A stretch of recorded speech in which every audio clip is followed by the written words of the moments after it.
Olá pessoal, sejam bem-vindos ao nosso segundo vídeo da série Promessa de Compra e Venda e Inadimplemento. Peço a vocês que se inscrevam no nosso canal, clique no sininho aqui embaixo para que vocês recebam as notificações quando tiver vídeo novo e também curtam as nossas redes sociais lá no Instagram, no Facebook e também no Telegram. Na primeira aula, ou no primeiro vídeo, a gente tratou basicamente da diferença entre promessa de compra e venda e compra e venda. A gente verificou que a promessa de compra e venda ela não tem o condão de transferir a propriedade. Ela é apenas uma promessa, é apenas um contrato preliminar, onde o promitente vendedor está prometendo transferir a propriedade e o promitente comprador está prometendo pagar o preço avançado nesse contrato. Enquanto o contrato de compra e venda, que é aí sim o título necessário para transferir a propriedade, via de regra se dá por escritura pública.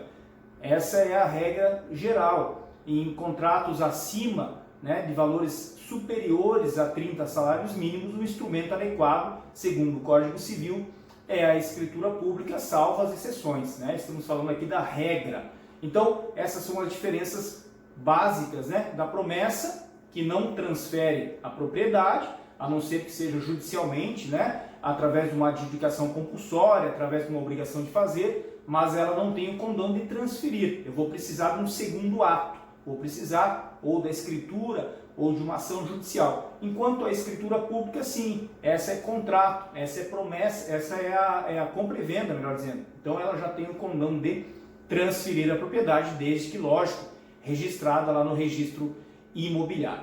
Agora a gente vai tratar de alguns assuntos que são as penalidades em que incorre aquela pessoa que descumprir a promessa de compra e venda. O nosso foco é exatamente a promessa de compra e venda.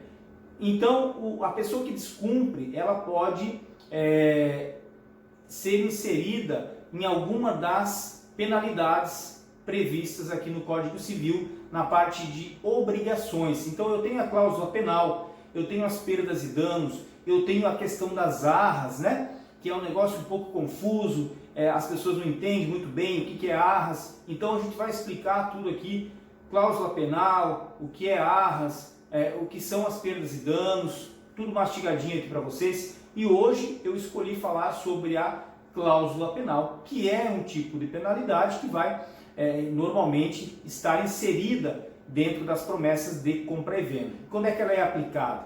Então a gente vai ver isso agora. Então, primeira coisa que você tem que saber, e as pessoas às vezes, cláusula penal, mas tem alguma coisa a ver com direito penal? Não tem nada a ver com direito penal. A cláusula penal nada mais é do que uma multa contratual. Então ela é também conhecida como multa contratual. Então tem lá no contrato, por exemplo, de promessa de compra e venda, se a pessoa não transferir a propriedade depois de quitado o contrato, ela vai incorrer na cláusula penal de, 5%, 10% do valor do contrato. Está lá como multa contratual. Aquilo lá é uma cláusula penal, na verdade. Então, ela tanto é chamada de cláusula penal como de multa contratual. Ela está lá a partir do artigo 408 do Código Civil, até o 416. Então, o que diz o artigo 408 do Código Civil? Incorre de pleno direito o devedor na cláusula penal, desde que culposamente, então vejam, tem o fator culposamente, deixe de cumprir a obrigação ou se constitua em mora. Então, ele tem que descumprir o contrato para incorrer na cláusula penal. Vejam, ela pode ser compensatória ou moratória. Como assim compensatória ou moratória? Moratória é quando a parte descumpre parcialmente o contrato. Quando ela atrasa, por exemplo, o promitente comprador, ele tem que fazer um pagamento e ele atrasa nesse pagamento. Então, vai incidir ali uma cláusula penal, que ela é uma cláusula penal moratória.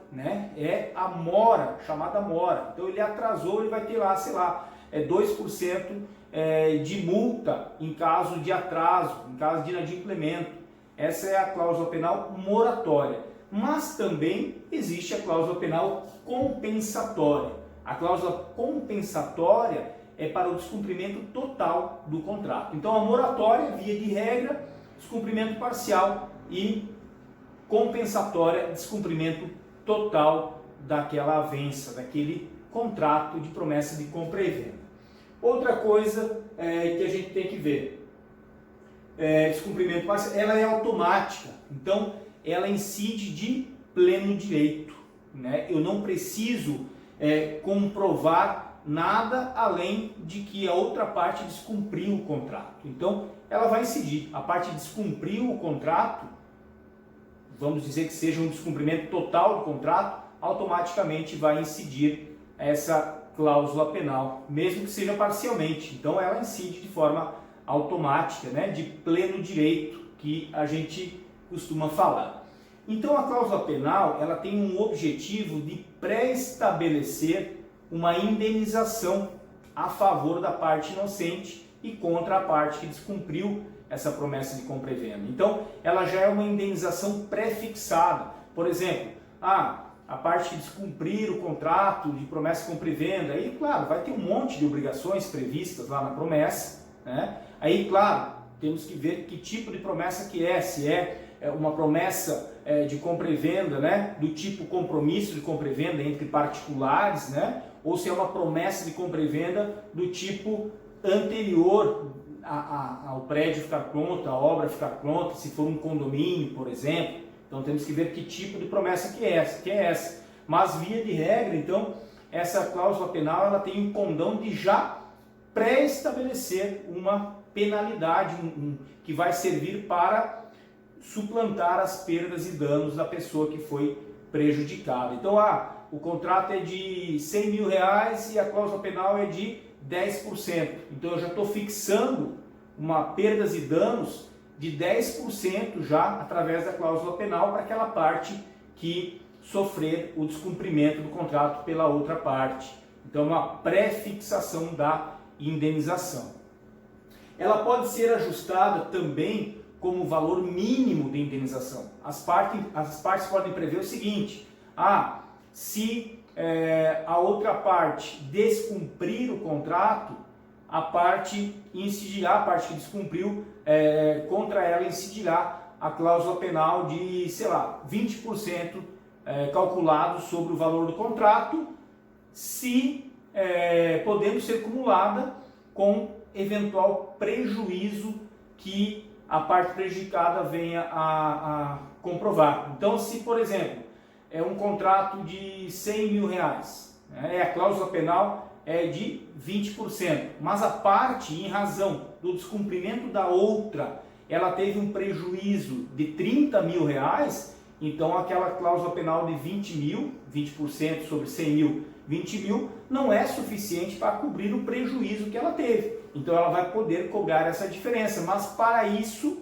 tem que estar previsto no contrato, tem que estar já dito isso no contrato. Veja, artigo 416, para exigir a pena convencional, que nada mais é do que a multa contratual, não é necessário que o credor alegue prejuízo. Ele não precisa provar o prejuízo. Se ela já está pré-estabelecida, eu não tenho que provar, já está lá. É 20%, é 20%, é 10%, é 10%. Eu não tenho que provar o prejuízo. Agora, quando ela é estabelecida como valor mínimo do prejuízo, para que eu consiga cobrar a diferença, aí eu tenho que provar qual foi o meu prejuízo. Essa é a lógica.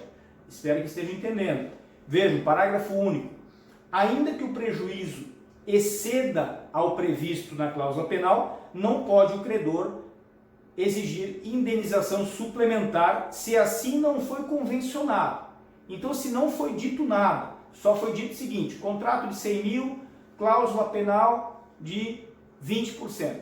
E aí o prejudicado teve um prejuízo de 30 mil. Ele não vai poder cobrar esses 10 mil de diferença, a não ser que esteja previsto, a não ser que esteja dito lá. Esta cláusula penal serve como indenização mínima caso o prejudicado prove prejuízo maior. Então tem que ficar atento para quando for confeccionar essa cláusula penal. Claro que você vai poder confeccionar isso a depender do tipo de contrato. Se é um contrato com uma incorporadora, é uma situação, aí tem regra própria.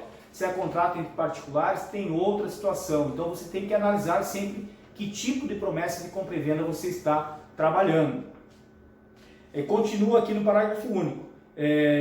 Se eu tiver sido, ou seja, se ela foi estabelecida como valor mínimo, a pena vale como mínimo da indenização, competindo ao credor provar o prejuízo excedente, né? Então, a pessoa, se ela teve um prejuízo excedente e estava previsto no contrato que ela poderia cobrar o excedente, claro que ela vai ter que provar esse prejuízo, provar essas perdas e danos. Então, na cláusula penal compensatória, que é aquela cláusula penal para o descumprimento contratual e não para o inadimplemento parcial, na cláusula penal compensatória ela tem um caráter alternativo, isso também é bastante importante. Digamos que a pessoa descumpra o contrato, então eu quero obrigá-la a cumprir o contrato, eu vou ter que optar. Se eu for aplicar a cláusula penal compensatória, eu tenho que escolher, eu, credor dessa cláusula, ou eu executo a cláusula penal e aceito o descumprimento contratual, ou eu exijo o cumprimento contratual e abro mão da cláusula penal. Então vejam, tem essa diferença. Já se for a cláusula penal moratória, aí tudo bem. Na cláusula, por exemplo, inadimplemento do promitente comprador, o promitente vendedor, ele pode exigir o pagamento e ainda exigir a aplicação da cláusula penal moratória. A cláusula penal moratória normalmente vai ser bem menor, lógico, do que a cláusula penal compensatória. Lembrando, a cláusula penal compensatória tem o objetivo de compensar o prejuízo pelo descumprimento do contrato, via de regra, descumprimento total do contrato. Então, isso vocês têm que lembrar também. A cláusula penal compensatória, ela tem um viés alternativo. Ou eu executo o contrato e peço o cumprimento do contrato, ou eu peço a cláusula penal. Eu não vou poder cumular o cumprimento e mais a cláusula compensatória. Onde eu posso cumular isso? Eu posso cumular quando eu pedir, quando eu exigir o cumprimento do contrato e a aplicação da cláusula penal moratória. Aí não há problema algum. Então, essa é a cláusula penal. Nada mais é do que uma multa contratual. Ela não existe, evidentemente, só nas promessas de compra e venda. Ela existe lá no contrato de locação, ela existe em contratos de empréstimo, enfim, em vários tipos de contrato para fixar, então, qual que é a regra geral? Fixar uma indenização, pré-fixar uma indenização a favor da parte que cumpriu o contrato contra a parte que o descumpriu. Tá certo? Então, essa é a cláusula penal. Nas próximas aulas a gente vai tratar de arras, vai tratar de perdas e danos e depois a gente vai ver quando eu posso aplicar cada uma, em que caso eu posso aplicar, se eu posso acumular uma com a outra, isso tudo a gente vai fazer no fechamento. E a gente também vai falar especificamente daquela promessa de compra e venda em relação a imóveis na planta, lá da lei dos distratos, como é que funciona lá, como é que são as penalidades para quem descumprir o contrato. A gente vai tratar também do tema 970, do tema 971, também relacionadas àquela parte de imóveis na planta. Tá certo? Um grande abraço e até o próximo vídeo.